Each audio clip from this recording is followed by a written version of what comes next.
10 ya. Oh, bikin apa? Nah, kayak gitu. Itu yang namanya manajemen ya.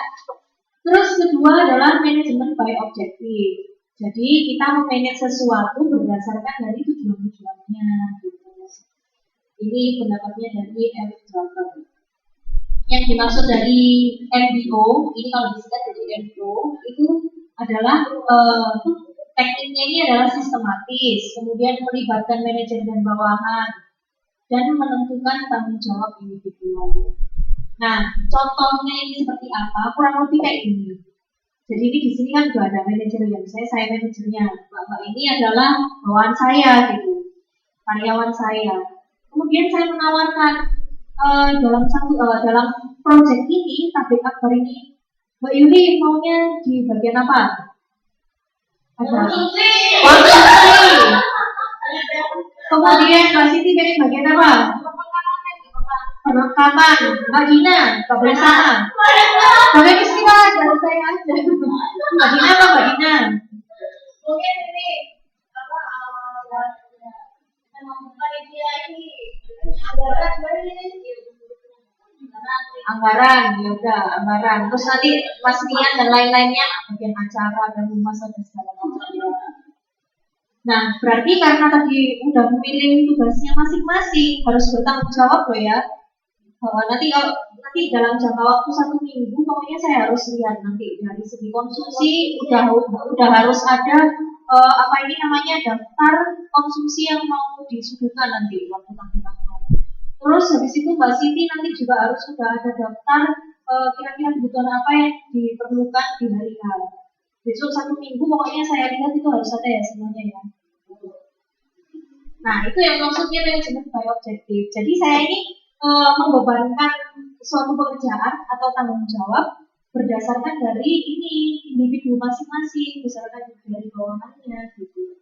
Jadi mereka take risk gitu, tapi mereka juga bertanggung jawab. Bertanggung jawab. Makanya itu karena atasan itu memberikan kebebasan sebebas-bebasnya buat para karyawannya, buat para bawahannya, harus ada yang namanya pengecekan, dicek tugasnya itu udah beres apa enggak. Terserah itu entah per minggu atau per bulan atau gimana, tergantung dari rencana. Nah, kemudian teknik yang berikutnya ada issue management. Task force biasanya berdasarkan dari masalah. Issue management ini sesuai namanya ya. Biasanya ada isu atau ada apa ini namanya, ada kejadian yang tiba-tiba di tengah jalan. Misalnya biasanya di perusahaan apa sih Pak yang paling terkenal di sini? Apa ya? Ada perusahaan atau apa gitu di sini? Atau di indeks atau di rumah makan apa tadi yang sukanya Karisma di Toko Indo yang misalnya kita ngomongin soal di Toko Indo Karisma kemarin barusan Karisma itu semua stoknya habis dibuang sama Toko Indo yang lain atau toko Taiwan gitu, orang Taiwan yang membuka Toko Indo. Tiba-tiba stoknya habis, Indomie habis, ini habis semuanya, ternyata dihabisin sama mereka. Nah, ini harus segera dipecahkan ini masalahnya. Kalau kayak gini terus ya nggak bisa, kalah dong. Pelanggannya udah banyak, tapi ini apa itu namanya ini nggak ada. Nah, caranya gimana? Langsung saya mengemukakan itu ke mbak-mbak semuanya. Ayo kita bikin tim untuk menanggulangi masalah habisnya stok persediaan ini tadi. Nah, itu jadi yang namanya issue management. Jadi berdasarkan ada masalah apa, kemudian kita pecahkan.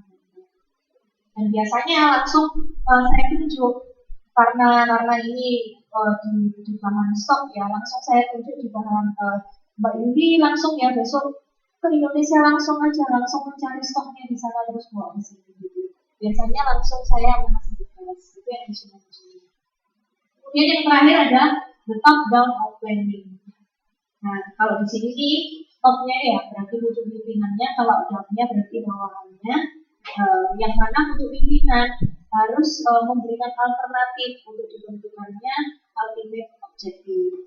Jadi kayak ada rapat gini tadi nih, untuk memecahkan sebuah permasalahan atau baru memulai sebuah event gitu.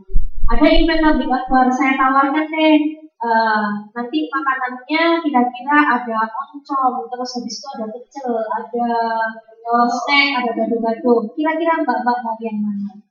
Enaknya mana nih nanti? Semua nggak apa-apa, ya nggak apa-apa. Nanti hasil akhirnya kalau misalnya mau semua ya nggak apa-apa.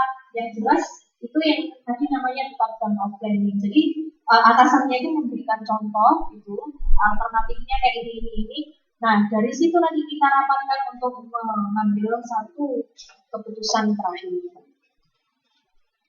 Nah berhasil atau tidaknya perencanaan ini bergantung pada skill, nggak peduli bawahannya gimana, yang atasannya juga harus skill dan efisiensi. Nah, efisiensi lagi ya.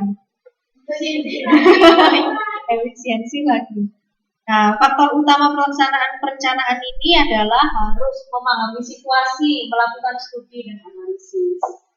Yang mana terdiri dari beberapa hal itu. Yang pertama, opini, sikap, dan citra. Bisa membedakan nggak antara opini dan citra? Silakan. Itu ada kayak apa namanya? Pendapat juga. Pendapat juga ada jadi berarti ini kayak gini karena orang lain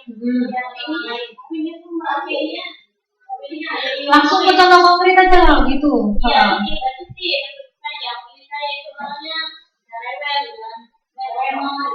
Jadi citranya cewek. Jadi ada kalau saya bawa cewek, jadi kadang-kadang ceweknya, cewek sama saat ini memandang intinya berarti citranya itu cewek. Oh jadi citranya gitu ya Mas itu ya? Ya betul. Jadi ada opini bisa diberikan. Betul sekali, berarti udah ngambil ini ya public relation-nya. Udah ngambil. Ada mata kuliah belum lain jauh dapat A ya nanti ya, dapat bagus sekali. Gak bisa membedakan opini dan citra. Nah kemudian clipping dari press, memonitor berita gitu. Ya intinya itu kita juga harus melihat di luar itu seperti apa, gimana sih kaitannya dengan citra ini tadi, dan juga opini sih tentunya.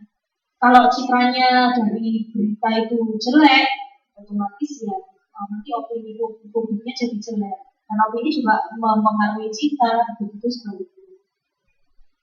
Terus angka dari tren penjualan dan laporan hasil penjualan. Jadi kalau kaitannya sama perusahaan. Kemudian ada harga saham, dividen neraca perusahaan, disusul dengan industrial relation situation.